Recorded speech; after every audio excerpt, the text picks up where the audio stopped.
All right. Good morning, everybody. My name is Tiffany Wooten, and I am the Assistant Director at the Tomball Economic Development Corporation.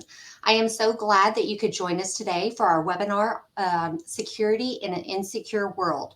In a rapidly evolving digital landscape, the need for robust security measures has never been more critical.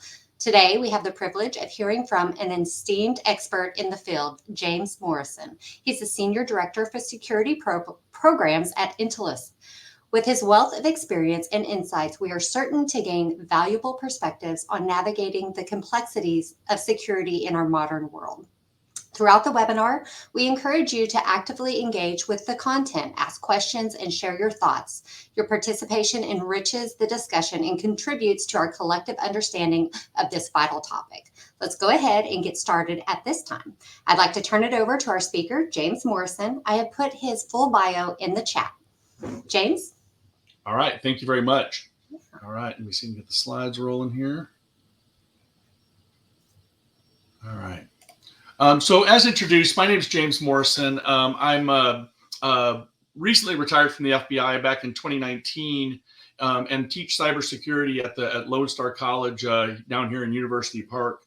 But what I realized is, I've been doing technology about 35, 36 years coming up.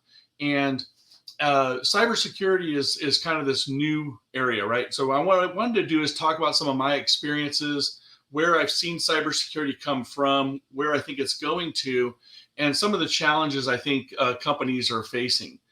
So my role right now is I meet with companies all over the United States and talk to them at a product agnostic level around cybersecurity. What's working, what's not working. I also work with suppliers, companies like, AT&T and Lumen and Verizon, as well as smaller companies, to find out from them what technologies are being more used or more useful out in that marketplace. And then I meet with, customers, people just like you that say, hey, I'm deploying these tools aren't working. So the world we live in, unfortunately, is becoming more and more insecure when we talk about it from a cybersecurity standpoint. But I'm also a person that believes a lot in hope. And I think that we're getting better. But we're recognizing that cybersecurity tools, while they are necessary, are not always going to be the end all be all. So let me take you back a little bit. When I was in the FBI in 2012, the FBI promoted me into the cyber squad here in the Houston area. And I started working as a technical analyst for the FBI, working in the back room around intrusions and intrusion investigations. So if we remember in 2012, cybersecurity was not something we talked about. Cybersecurity at that point was nation states, Russia, China, Iran, a little bit of North Korea, a few other smaller countries. But we started to see that changing in like 2013, 2014, and 2015. Attacks like Home Depot, eBay, Yahoo. And what we started to see is the criminal element, really these criminal groups that we now call ransomware, gangs around the world, started recognizing the ability to steal money from people across the world. And that rise of the cyber criminal enterprises became really the truth of those mid 2010s. And so now where we sit as cybersecurity is mostly around us trying to prevent being a victim of these criminal groups. Yes, we still see the nation states breaking into some areas, but those are still somewhat focused in the areas of utilities, defense contractors, those critical infrastructure pieces that probably aren't as easy to be monetized. But when I talk to small and medium businesses in particular, the biggest thing we got to be aware of is that these criminals will come after us and they will attempt to turn anything they can into a financial gain. And so what it means is that whatever defenses we're using will be defeated if we're neglecting them. And I find this over and over again is small and medium businesses will often buy a tool and think that the tool itself will be enough to prevent the attack from occurring. And that's just not always the case. So what we have to do is we have to be much more around, things like how do we help people, find people to manage us, right? How do we have people help us design the cybersecurity tools? Because cybersecurity is different than anything we've ever installed before. Like I said, 36 years ago, I joined the Air Force and I became, I started building out networks and some of the early small computers that we were building in the old Zenith days. And what we realized is that cybersecurity isn't the same anymore. And I'm going to talk about why that is. What we found is that prior to 2016, cybersecurity was really just 5 things: firewalls, endpoint products. We would call them antivirus. Now we're calling them things like EDR and XDR, backups, policy and procedure, and training. And if you looked at the cybersecurity landscape, if you looked at the number of businesses in cybersecurity back in the 2010 era, there were about 500. There weren't that many. Cybersecurity was a very particular niche tool. And so companies like, Fortinet, Palo Alto, even Cisco had started to move, of course, into the firewall side. But we didn't think we needed anything more. And honestly, we probably didn't need anything more than these 5 things. Unfortunately, this isn't the case anymore. The criminals are targeting everyone. Every company is a target. And if I was to stand in front of a company and say, what are the odds of you being hit? In any given year, the odds show that they're about 1 in 4, and it doesn't matter the size. When I was working here in Houston, I was often tasked with going out and talking to small companies that have been targeted for ransomware attacks. And these companies, when I would go out to them and I would talk to them, they would be like, well, we don't want to talk about it because we're hoping to be able to sort of sweep it under the rug. The problem with that is that, especially when we talk about ransomware attacks, is ransomware attacks are now just a cover for data theft. And so anything that they can steal, any data that can be monetized will be stolen and then put out on the dark web unless you're willing to pay that money. So the rise of this extortion, and we call it single extortion, double extortion, there's even a triple extortion out there now, is these criminals will steal the data and they will then attempt to monetize that and get you to pay to prevent that data from being made public. The problem with that is that once you've paid the criminal, can you really prevent them from doing anything with that data? And so one of the things we've run into is as cyber criminal activity has become so industrialized, I guess, is that a cyber criminal group today that attacks your company could break apart a week later and become a new company. And then whatever arrangement you had with that first company goes out the window. And so we've seen people reinfected, re-victimized by criminal groups simply because they had paid the first time. So paying the ransom cannot be the sole answer. At the same time, we have a problem in that a lot of the ransomware groups we're seeing are coming out of places like Russia. And if you pay ransom to a criminal group out of Russia, you may actually be violating the sanctions that are in place. And we've had companies that have found themselves fined because they violated some of the sanctions by paying ransomware. So it becomes a legal process now of how are you going to make sure that you're not going to be brought up on some sort of violation of international sanctions simply because you're trying to keep your company protected. So these are some of the challenges that we've been running into over and over again. Cybercrime is a great way to make money. Unfortunately, what we're seeing overall is by next year, cybercrime is estimated to be a $10.5 trillion industry. What that means is that's actually 1/2 the GDP of the United States. So as long as there's money to be made in cybercrime, these people will continue to attack us. And they will continue to attack not just your companies, but they will attack your individuals. And so that's what I meant by that triple extortion. We're actually understanding that, if they can steal data out of a corporate computer, out of a corporate cloud space, and in that data, there's the ability to extort information out of a particular person, especially a CEO or an executive, they will do it. We've had some cases where the CEO of a company actually had some information on their laptop that was not very kind to them, let's put it that way. And the criminal was actually able to contact that CEO and demand money from them in order to make sure that didn't go public. So these criminals will do anything, I mean it, anything to monetize the data that they steal. I've even seen data theft where I had a student at St. Thomas University that they had stolen his dissertation, and they wanted $1,000 from him in order to prevent that dissertation from being made public. And when he didn't pay, they actually published that his dissertation, which means he had to start all over again. So these criminals are not above, doing, something probably as low as that. Anything for money, seriously. So we got to recognize is that in 2024, we see that cyber attacks still start with an email, basic blocking and tackling. How are you going to protect your emails? So there are email security tools in place.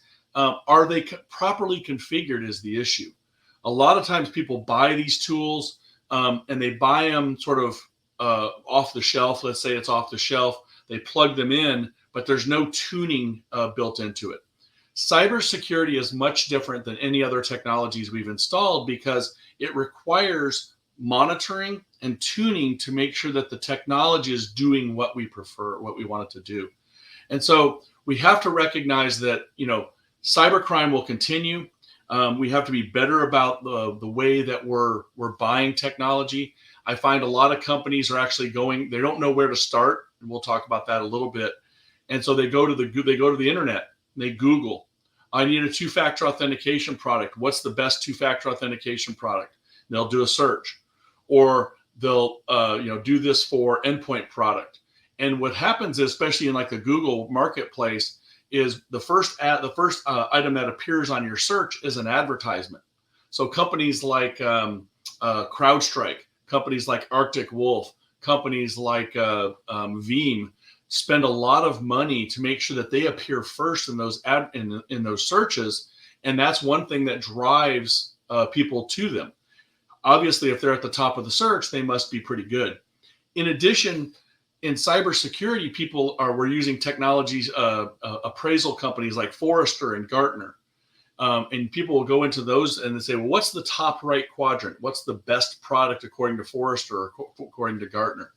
And those are good products, don't get me wrong, but there are a lot of products that aren't on Forrester and Gartner that do just as well and are a lot cheaper. So we've got to drive more of a conversation around what am I trying to do? What am I trying to protect against? And be less about the logo. So the logo is not always as important as the outcome that we're trying to drive to. So one of the things that I use, or one of the things I talk about, is this thing called the Data Breach Investigative Report. Every year, Verizon puts out a report which they look at thousands and thousands of intrusions in the previous year, and then they try to determine what were the most likely ways companies were being intruded. This is across all industries. So it's not just one particular vertical like healthcare or financial. This is across all industries and across all sizes of companies. What's interesting about this is that if you look at the report over the last 20 years, the paths to intrusion have stayed relatively flat until this year. What we saw this last year was we saw a spike in exploiting of vulnerabilities. And, for example, there's a vulnerability out there called Move IT. And that was a product that allowed IT groups to move data in large scales, across different spaces. And that company had a vulnerability, and that vulnerability was used to exploit more than 1,000 of its customers. So the criminals are recognizing that when people are buying some of these technology products, they may be able to, if they can exploit that technology product, they can then exploit all of their customer sets. And that's causing some concern, because how do I know that the company that I'm giving access into my corporate environment isn't creating additional risk?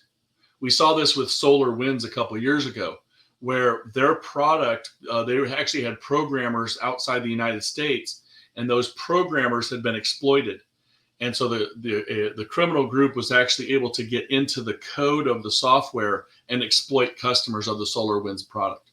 So we've got to recognize that credentials are still a big issue. We'll talk briefly about that later. Passwords, things like that. Phishing is still a big issue. But the rise of exploiting of vulnerabilities is going to be sort of a newer threat surface. So one question I ask customers is, how are you recognizing vulnerabilities in your enterprise? In the past, we've always relied upon the vendors to tell us about the vulnerabilities in their product, but the vendors aren't required to do that. They're not required to notify their customers until they need to patch the vulnerability. So last year, for example, one of the big firewall vendors had 5 or 6 critical vulnerabilities, and they patched them. But it wrote a question that came up in cybersecurity things was, well, what about other vulnerabilities that I don't know about? And so it's important to create a vulnerability management program using tools that would actually tell you what vulnerabilities exist, and then how can you make sure that those vulnerabilities can't be used against you by a criminal. So when we dig deeper into this, what we find is that about 68% of breaches involve a human element. Phishing is humans, right? This us, clicking on things. This is us, going to websites that have data or are malicious out there. So we are still the weakest link. So we've got to train our people. That doesn't go away. We're also seeing that ransomware and extortion continues to hover at this about a 32%. If they hit a small business, if they're able to gain access into your corporate environment, they may use ransomware, but they don't have to. If they can steal the data, they can actually turn that data into a financial gain for them. And so, so we've got to recognize that ransomware is just one tool in their toolbox.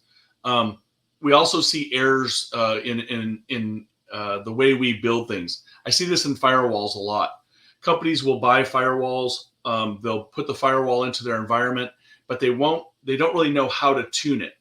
So they either try to tune it themselves, or they hire somebody who doesn't have a lot of experience in that particular firewall, and we end up with a error in that firewall and the way it's managed. Could be the same with endpoint products. You buy CrowdStrike, you buy Microsoft Defender, you buy a product, and there's errors in how it's being set up.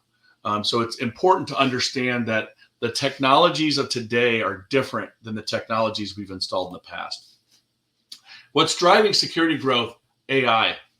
I kind of laugh, and when we look at the amount of times people are talking about AI, and the number of webinars around AI and artificial intelligence and machine learning and all that kind of stuff. But at the same time, we got to recognize that anytime we see a technology like this sort of pop up, the criminals are automatically thinking of, can I use this in an offensive way?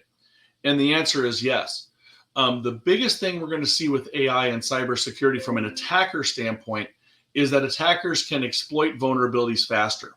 So if we looked at this last year, why were the number of vulnerabilities being exploited? Why do they triple?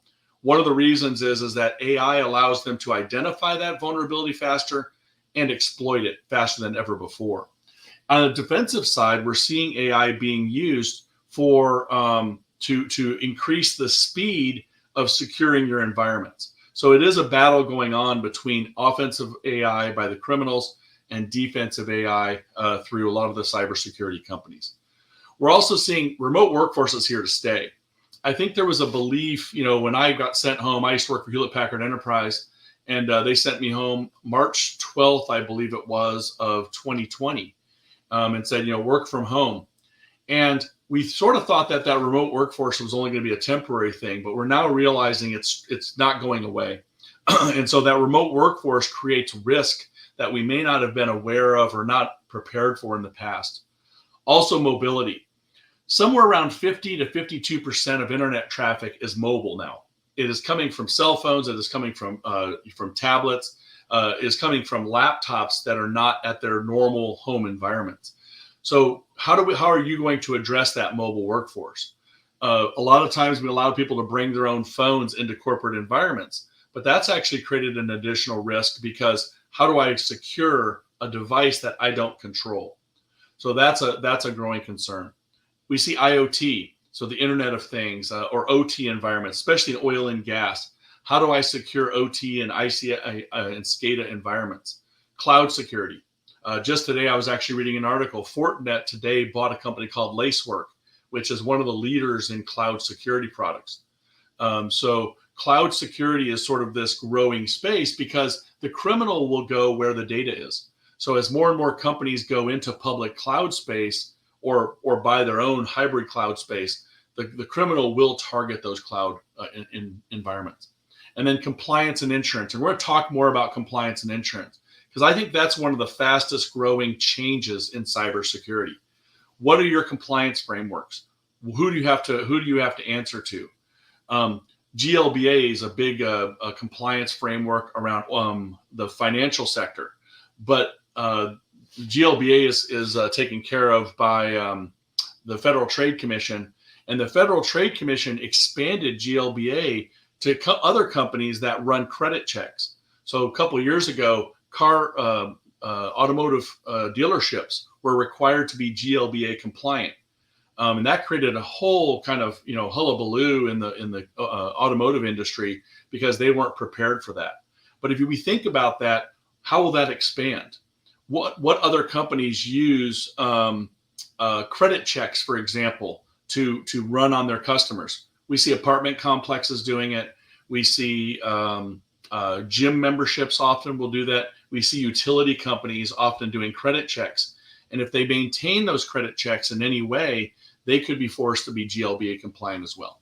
So this is sort of what's driving it. And then at the end, the talent gap. Anybody that's been out there trying to hire people in IT or cybersecurity will recognize finding people that have the skill sets necessary to take care of our environments is getting harder and harder. And this is actually tied into the remote workforce. People want to live where they want to live. And so if they can get a remote job doing computer administration, they're going to look for that job versus the job that makes them come into an office space. So that's actually creating an additional challenge in the talent gap. I said this earlier, the number of cybersecurity companies has grown at an exponential rate. So this is a slide showing just a piece of all of the cybersecurity companies that are out there and the technologies that they drive to. So you can see here, there's 1, 2, 3, 4, 5, 6, 7, about 17 is I think what I saw from the last count. And I'm not so sure this is an all-inclusive list. And if we look at the number of cybersecurity companies today, it's somewhere around 4,400. There were only 500 back in about 2010. So in 14 years, our number has expanded rapidly. So my question is to you, how would you know which one of these vendors would be the right one to pick? And often the answer is we don't. That's why we go to Google. That's why we go to other people, friends who are in the marketplace, and say, what are you using? Maybe we're part of some ISACA or SIM or some of those groups.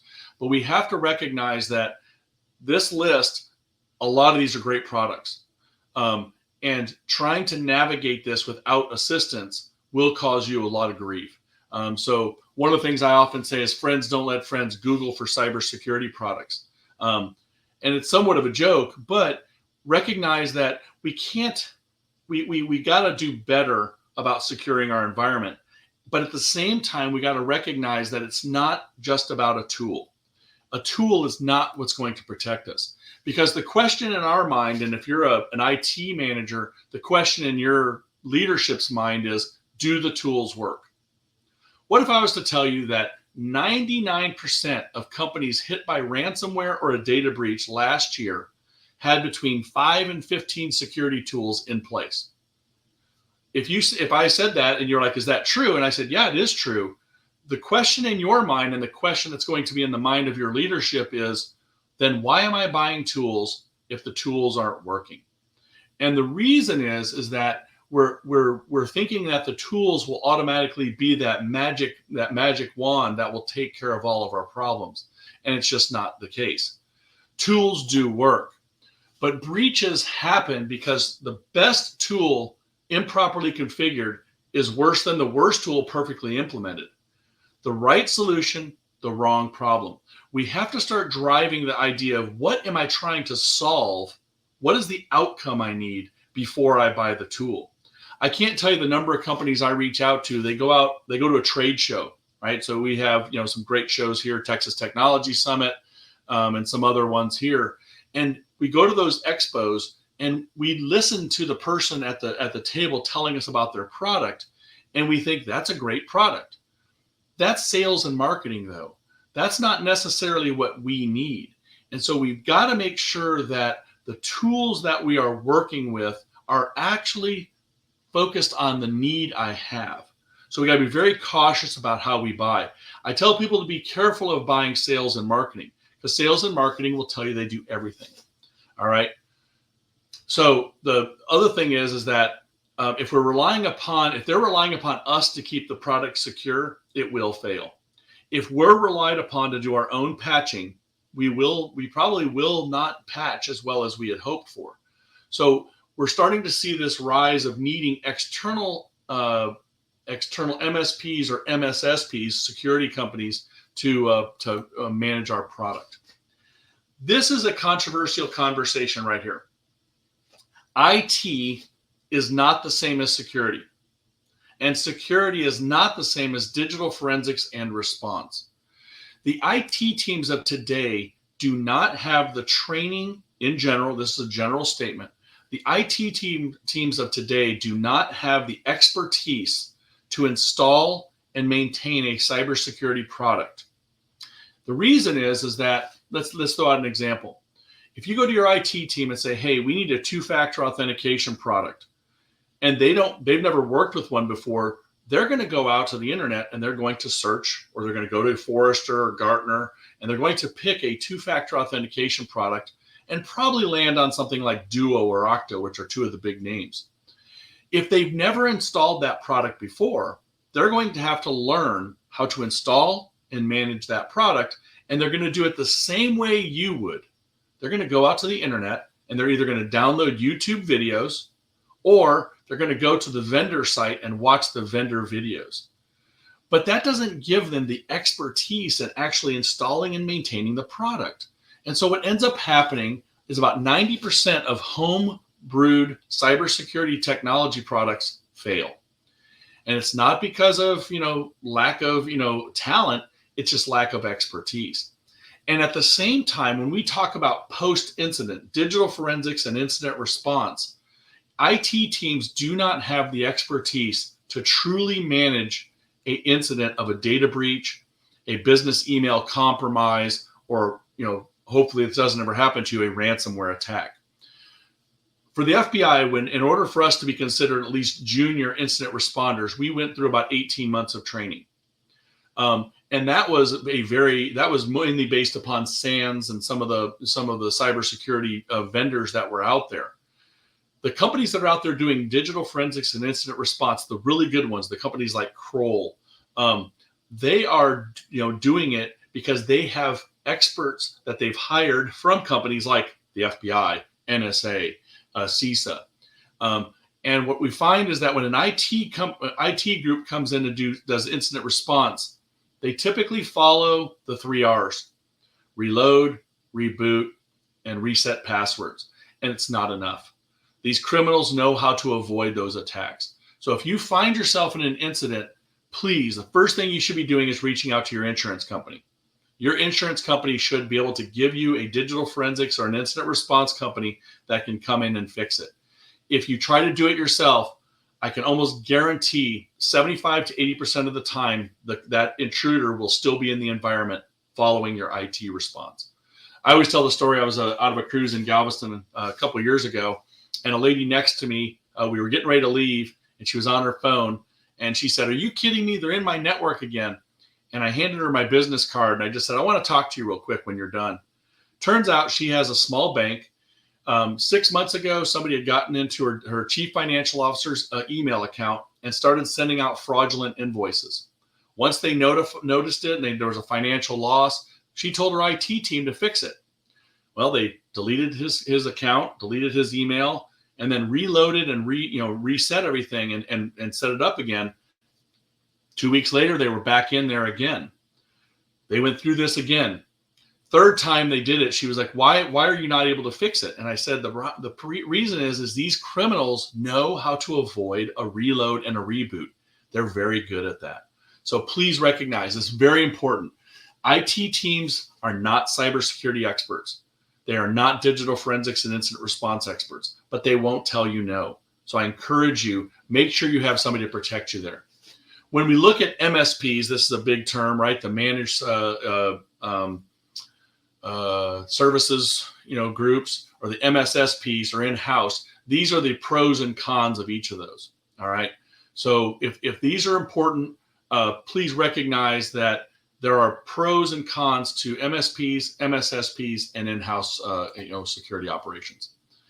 This is, I think, going to be one of the biggest problems that's coming up: compliance. Here in Texas, we don't have a lot of state compliance rules, but there are federal compliance rules that drive our conversation. In addition, we're starting to see the rise of state privacy laws like the California Consumer Privacy Act. Now, they do still affect us here in the United States. If you suffer a data breach and you have a certain number of California citizens in your data, you may be required to notify the California Attorney General. We just saw last week, Vermont and Massachusetts, or Minnesota passed data privacy laws. That's the 11th and 12th states in the union. That joins Utah, Colorado, Virginia, Connecticut, New York, and their SHIELD Act. So state privacy laws are starting to force companies all across the United States to be responsible for the loss of data that affects their citizens. At the same time, the United States government, the federal government, is considering an act called the American Data Privacy Regulation. And if that passes, it will require very specific rules around data loss and data breaches and how data is managed. So I think compliance is going to drive more and more of that conversation. But what I tell people is realize this: compliance and security are also separate. Just because you're compliant does not mean you're secure. So make sure we keep those separate. I often run into companies, especially like in the financial sector, that are like, or in the healthcare sector, says, well, I passed my last compliance. That's great, but that doesn't mean you're secure. You still need a security assessment separate from that compliance assessment. At the same time, we all know that insurance hates paying. If you've dealt with insurance and any sort of claim, insurance companies hate losing money and they hate paying out the claims. They lost money on cybersecurity insurance over the last 2 years. So what those companies are doing, what the insurance companies are now doing, is they're starting to tell companies, if you want cybersecurity insurance, you have to do these things. And these are focusing on things like detection and prevention, endpoint products, multi-factor authentication, testing and backups, testing your backups, encrypting your backups, protecting your network, cyber response and awareness. So if you don't have cyber insurance, or you're looking at renewing your cyber insurance, I would encourage you to go talk to them now before you need it, because you will find that they are going to require more today than they ever have before. Also, the big thing that's out there is rising is supply chain risk mitigation. The Department of Defense has a thing called CMMC, Cyber Maturation Model Compliance. And what that's saying is that, how do I secure the entire supply chain of my environment? So if you're part of a supply chain, if you work in oil and gas, if you work in the healthcare sector, whatever group you work with, realize that those larger companies that you feed into, that you subcontract with, are going to start requiring you to do certain things within cybersecurity. I was talking to a very large healthcare organization, and they had 180 companies that logged into their environment. And they said, we are going to require every one of those 180 vendors to have penetration tests, security assessments, and other technologies in place, and that they have to prove it to us. And if they suffer a breach, they will be legally responsible for any damages from that breach. So please recognize we are all part of supply chains, and this risk mitigation is going to become an increasing monster. So I want to dive quickly into some of the most common tactics and attacks that we see. Social engineering. We've heard about them: impersonation attacks, phishing, vishing, smishing, baiting, all of this kind of stuff, right? Social engineering will not go away as long as they're able to gather enough information about you as a company or your people. So think about this. If I'm looking to break into one of your companies, what I'm going to do is I'm first going to go out to the dark web and see if I can gather any information about that, about your company. Are there accounts out there for sale in your company? Are there system administrator accounts that have already been breached? Are there executive accounts that have already been breached?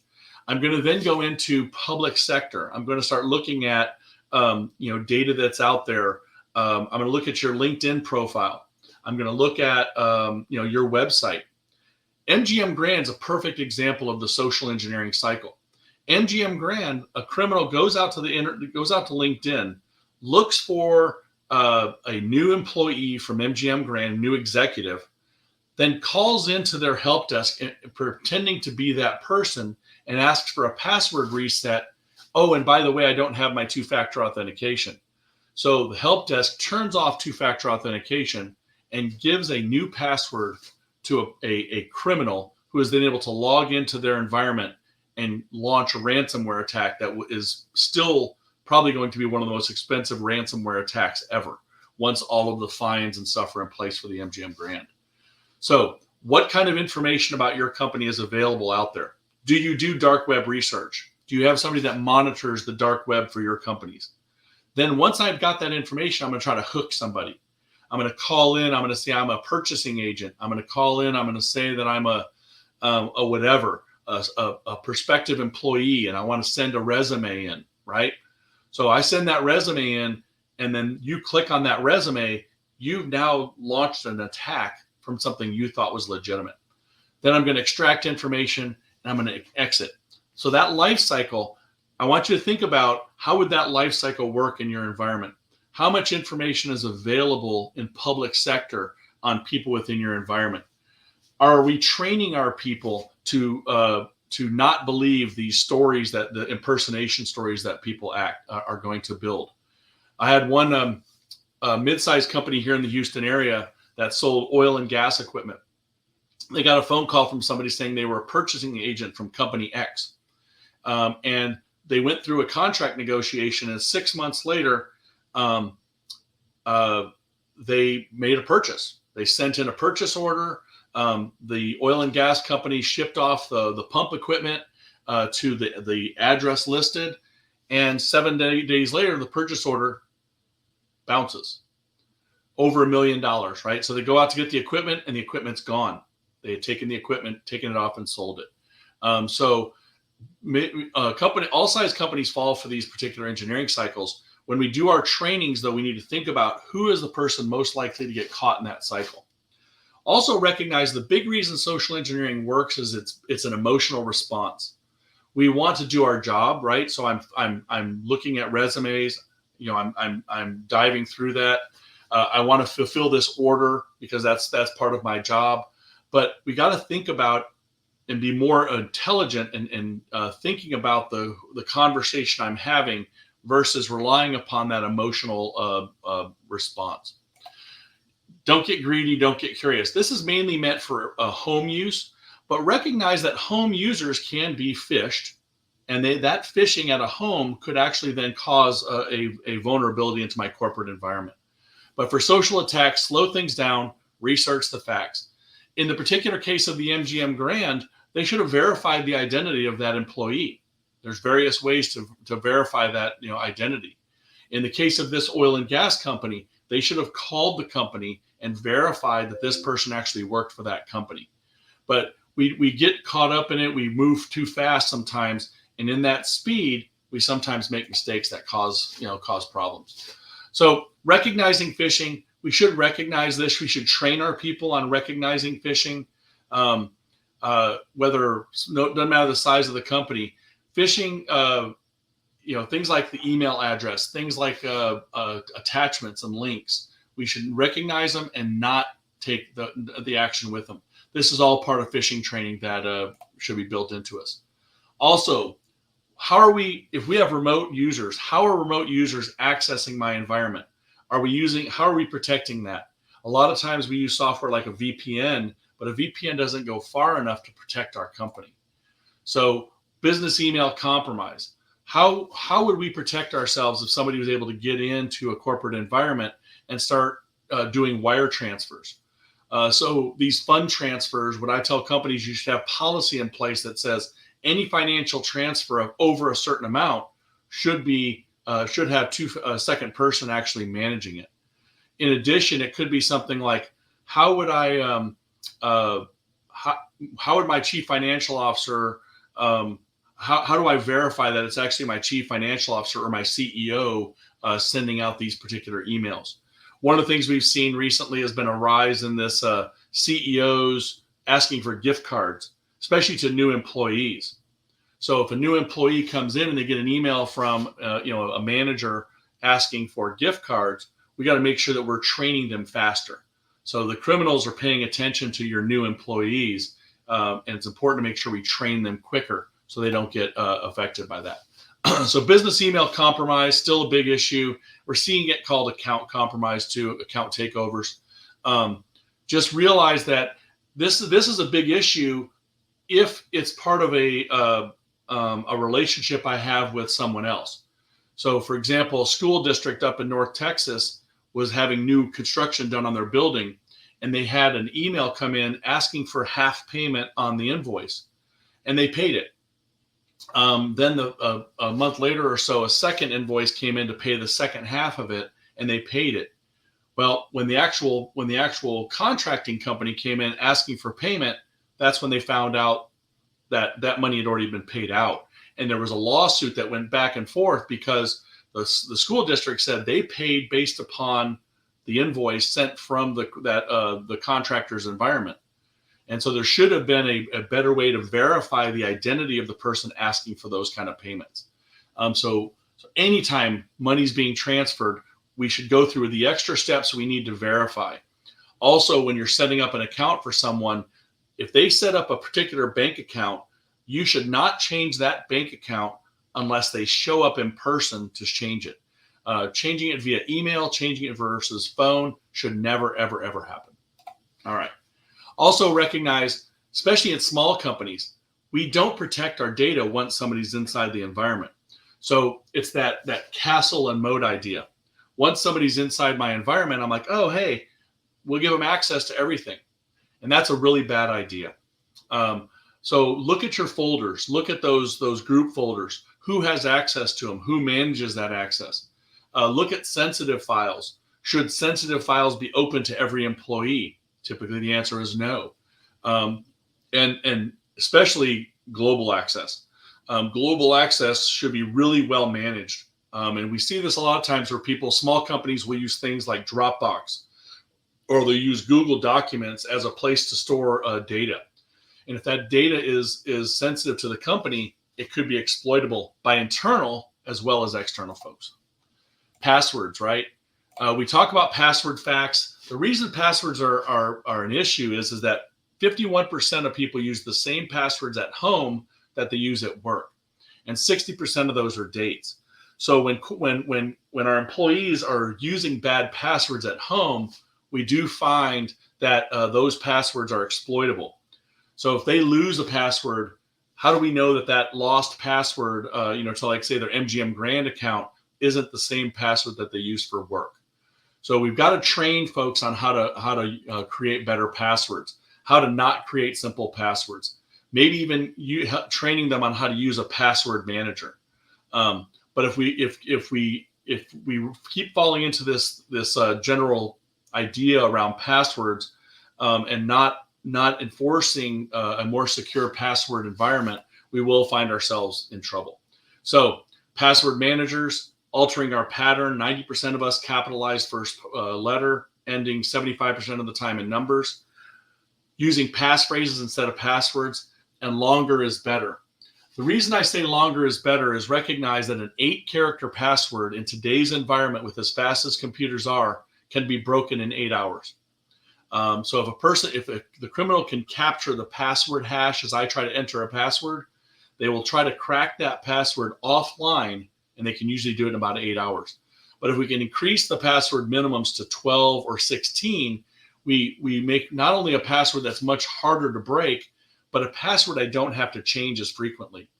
So if you look at a 16-character password, for example, it takes about 1 trillion years to break it. It means I don't have to change that password. as long as I'm not using that password in multiple places.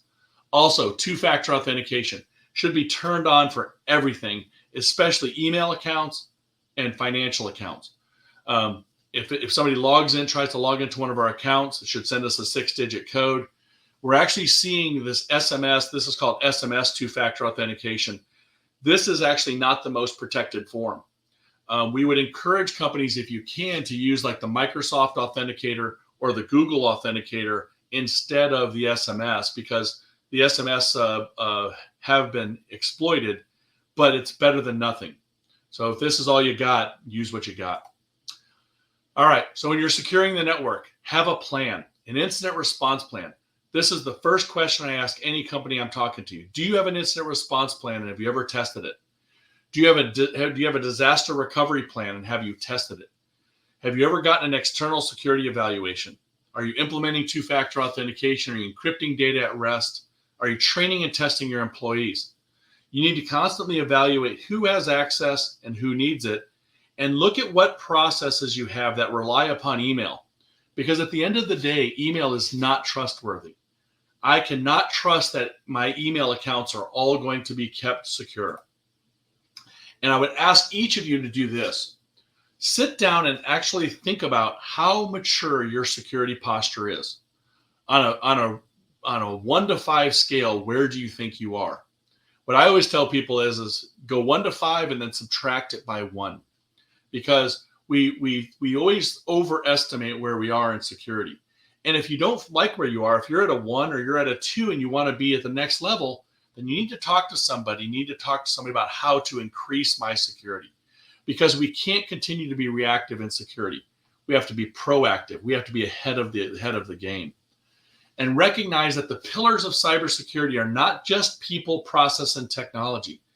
Every one of those needs to be mapped to an outcome that has to be mapped to our security strategy.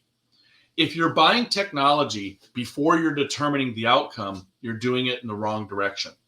Build your strategy, build the outcomes. What bothers you? Am I worried about ransomware? If you're worried about ransomware, then the technology, the process, and the people need to be trained to prevent that outcome. All right. If you're worried about compliance or insurance, then the technology, the people, and the process should be built around making sure you pass the compliance audits. All right. But it's really important. Cybersecurity is not going to go away. It's not a flash in the pan, but it is something that is critical to our companies and critical to our needs. We get it. This can be scary. Cybersecurity is one of those things that by buying something, you can get fired. By not buying something, you can get fired. And if we fail, it often is bad for the company and bad for myself as in a career. Lastly, if you are not a member of InfraGard, your IT teams, I always plug it. This was my thing in the FBI. The Houston area has a great InfraGard product or a company. Please get involved. It's free for U.S. You have to be a U.S. citizen, but they have some meetings all across the Houston area. And I am open to questions. I did see one about the PowerPoint. I will make sure I provide the updated PowerPoint. I updated this one. To Cara, is that right? Tiffany, Cara. I'll make sure I provide the slides to them. Any questions?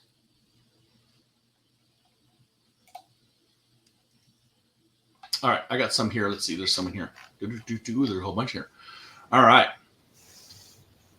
Let's see. How should organizations approach ensuring their security stack is optimized and cooperating along with others? Security assessment, right? So what I would say is that you want to make sure you bring somebody in who can look at it as a third party to evaluate the technologies you have and make sure that there's integration across from them. One of the problems I've found in cybersecurity is that we're buying silos, and those silos are not watching each other. So you buy an endpoint product. If that endpoint product fails, how would you know, right? If you're buying a disaster recovery product, if it failed, how would you know? So instead, we need to look at how are we managing across the entire environment. So Breyer asks, let's see, as a small business with no IT, how do I get to a point where I'm completely protected if antivirus is not enough? So this is outsourcing. Managed secure MSSPs are out there. Even in small companies, I have MSSPs that will manage down to 2 people. So there are companies out there that are willing to help even the smallest of companies.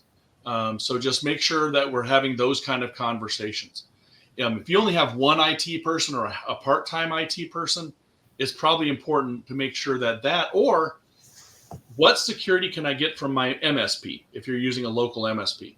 We want to make sure that we're optimizing that as much as possible. Jeffrey, what governments ban organizations, please? Well, that's kind of the problem right now is that ransomware payments, some states actually do ban, they're illegal. I think it's North Carolina, ransomware payments are illegal. But because of international sanctions, there are some legal requirements around making those ransomware payments. So you want to make sure you're talking to your lawyer before you make those kind of payments. There's been a move in Congress to ban ransomware payments. There's been some conversation around that. So just be aware. Those kind of rules are probably going to always be discussed. We're even seeing the SEC, the recent rule that came out. If you're a publicly traded company, you have 4 days to notify the SEC of a significant data event. And I'll leave it at that because that term is up to a lot of interpretation right now. Let's see. So what role does AI and machine learning play in improving cybersecurity defenses, and what are the potential risks? The biggest risk we're seeing right now is that people are using the public, like ChatGPT, and they're putting data into ChatGPT that's corporate data. And ChatGPT is public. So one of the things we've got to recognize is anytime you feed data into a particular product, that data becomes part of that product. So even this was kind of an interesting one as they were in Google Bard. I think Google calls their AI product Bard. They found 20% of Microsoft products had been uploaded into Google Bard to try to get data out of it. They were trying to create a synopsis of the data using a different AI engine. So AI creates a question of who owns the data, how do I protect the data, and how do I prevent the data from being made stale by bad entries. So AI is a data, to me, it's a data security conversation. AI on the defensive side, we're seeing a huge growth in security companies using AI to try to interpret where the criminal's going and protect from where we think they're going to go. So if I'm able to see, they call it the MITRE attack framework. If I'm able to see the criminal and how they're going through the network, I can determine pretty quick whether it's going to be a ransomware attack or it's going to be just a data breach, and then try to jump to that endpoint and protect myself from that end, preventing that end thing from happening. So ransomware or data breach. Could AI that is used by organizations be another attack surface? Absolutely. AI is data, right? So if we think about AI, I'm creating a data lake for my AI to learn from. That data lake could be corrupted. That data lake could be actually an attack surface into my environment because I'm able to launch a ransomware attack upon that AI, especially if we're using AI to do something to better our company. So I think where AI is going to start being used is trying to predict our customers. What's our customer doing? What could they be doing? What are the marketing opportunities? I was just reading an article around cars. So there's a lot of apps out there that collect driving data about customers, and then they use that data, sell that data to insurance companies. So one of the things we talked about is like with automated cars, think about all the data that's in a car. And so whoever owns that car could actually turn that data into an opportunity to make money. Tread patterns or wear patterns on tires, detection of potholes, cracked windshields. All of this stuff could be data that's collected by the car owner and then turned into an opportunity to make more money. So, all right, let's see. If AI runs by these rules of not causing harm, well, that rule is not in existence in every place, though. For example, there's an AI engine called Worm GPT that is actually plugged into the dark web. And so it actually will look at the dark web, collect attack information, and actually write exploit code. So I can do a scan of your environment. If I scan your environment and I'm able to determine that there's a known exploit, I can then use Worm GPT to write me a Python script to exploit your vulnerability. So the rules of AI are not everywhere. It's only companies that have agreed to not cause harm that are not going to be used to attack. The rise of remote work and BYOD, how can maintain security standards? So I think first thing I talk about is talk about what's your remote security look like. So United Healthcare just suffered a massive breach because they used Citrix for people to remote access, but they didn't use two-factor authentication. That simple, right? So how are you authenticating remote workers? Are you doing two-factor authentication? Do you have anybody that's managing your endpoints? So whether it's CrowdStrike Falcon Complete, whether it's a TrustWave or a managed detection product, somebody should be managing the remote endpoints, even if those remote endpoints are at home. So think about what that remote endpoint is going to look like. BYOD, we're actually seeing people starting to buy phones again for their employees because it's easier for me to secure a phone I own versus your phone. And so I think you're starting to see a little bit of a split there of BYOD versus corporate provided cell phones. And cell phones are so cheap that a lot of companies are willing to do that. GLBA. So GLBA is the Graham-Leach-Biley Act. It was passed, I think, in 99 or 2000, and it was intended to make banks secure compliance, give them security compliance. So the Federal Trade Commission regulates it, and it was mainly designed, like I said, for banks and for financial institutions. But what it's now saying is there's a thing called the Safeguards Act that's built into it that says if you collect financial information about anybody, you have to secure that data. And that's where car dealerships are now finding themselves not really aware of how to do that because they're running credit checks on all those people coming in, and they have to manage those. They have to manage that document as if it was a financial document. And so that's why GLBA has been expanding, and I think you're going to see an expansion of that in the near future.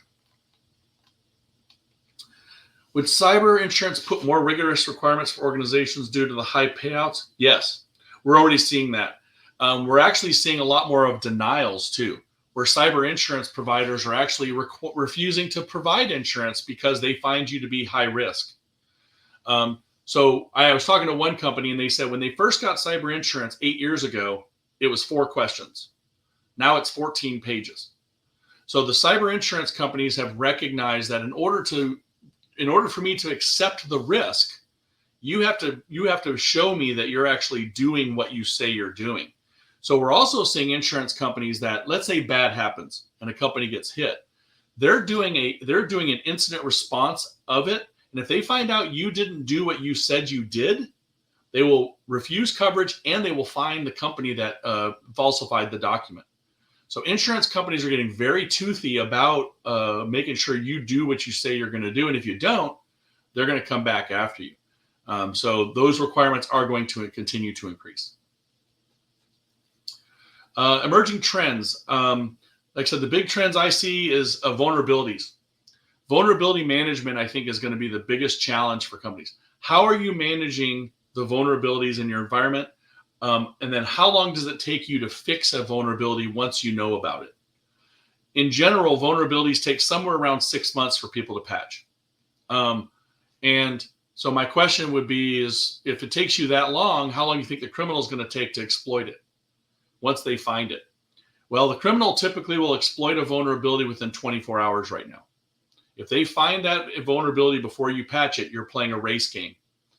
So my question would be, how are you going to fix that? Second things are basic blocking and tackling, training your people on phishing, training your people on account takeover, password management, password rules, in place. Those are the kind of things that I think are going to remain out there. Yeah, I'm becoming more of a proponent of passwordless authentication. I think now the problem is every year they say this is the year, this is the year, this is the year that we're going to go passwordless. Um, the problem, of course, with passwordless is that there's an investment in it. Giving out FIDO keys or something along those lines. But I think what we're going to see is we're seeing a much more of a rise in bio authentication. Fingerprint readers are becoming more prevalent again. Phones, I'm able to actually use a phone to do facial recognition. So we're going to start seeing a rise in those. So two-factor authentication doesn't have to be a password. It can be who I am and what I have. So if I have a key and I have fingerprint, that may be a more secure way. And so I think we're starting to see a little bit of a pivot away from passwords. Are we at risk with something as simple as allowing to add their email to their personal phone? Should I have a policy against this or buy a phone for them? This is that question, right?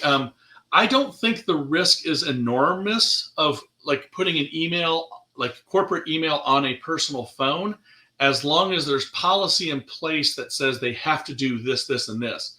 So for example, my company, I use my personal phone, but I have to allow them to install a security product on my device.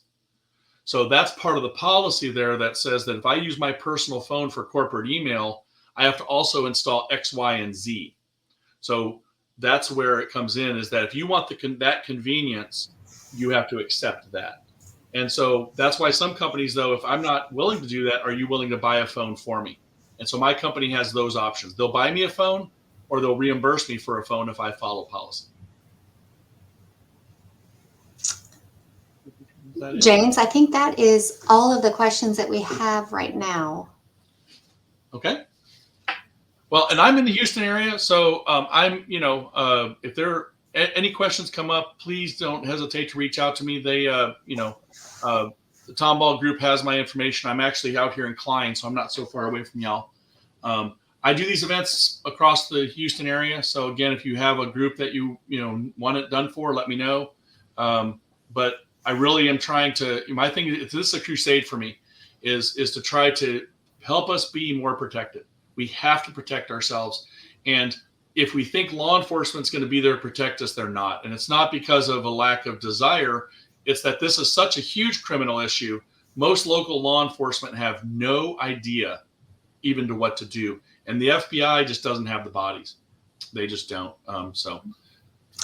All right. Well, as we wrap up this webinar on security in an insecure world, this has just been amazing information. And as you can see through the comments, everybody has just loved it. So I want to extend our gratitude to James Morrison for his insightful presentation. Your expertise has been absolutely invaluable. I also want to thank our attendees for your engagement and your thoughtful questions. Let's carry forward today's lessons and prioritize security in our endeavors.